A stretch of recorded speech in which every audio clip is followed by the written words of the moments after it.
ఇది కేవలం సమాచారంగా మాత్రమే భావించండి. వైద్య నిపుణులను సంప్రదించండి. సో ఇక్కడ డాక్టర్ నివేదిత, కార్టిజాల్ స్పెసిఫిక్గా తగ్గించుకోవడానికి ఒక 4-5 చిట్కాలు చెప్పండి, లేదు వాట్ కెన్ వీ డూ అని అడిగితే ఏం చెప్తారు?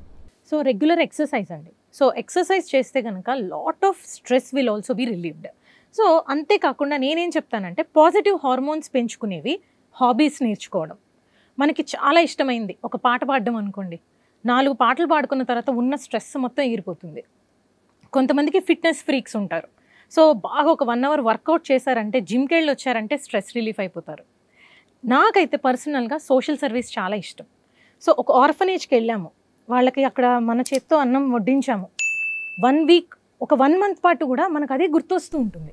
అవును, దట్ విల్ ప్రొడ్యూస్ ఈ serotonin and other happy hormones for a prolonged time.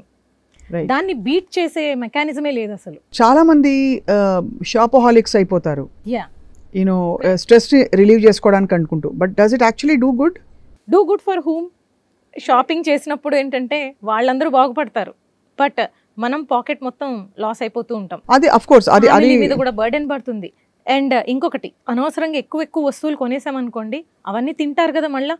లేకపోతే కనుక ఎక్స్ట్రాడినరీ లైఫ్ స్టైల్ వాళ్ళకి లేకపోయినా కూడా ఖర్చు పెట్టడం అనేది అలవాటు అయిపోయేసరికి they will go into debts. ఇంట్లో అంతా జంక్ పేరుకుపోతుంది. సో ఇల్లంతా క్లట్టర్డ్ అయిపోతుంది. That will cause more stress and anxiety.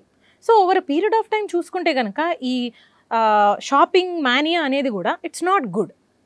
So మనం డెఫినెట్లీ దాన్ని కట్ డౌన్ చేయడమే బెటర్. రైట్. అంటే ఇవన్నీ ఏంటంటే వాళ్ళ హ్యాపీనెస్ పెంచుకోవడానికి చాలామంది యూనో ఆబ్వియస్లీ మీరు అన్నారు కదా హ్యాపీ హార్మోన్స్ పెంచాలని చెప్పి, కొంతమంది పాటలు పాడతారు, కొంతమంది ట్రావెల్ చేస్తారు, కొంతమంది షాపింగ్ కూడా చేస్తారు.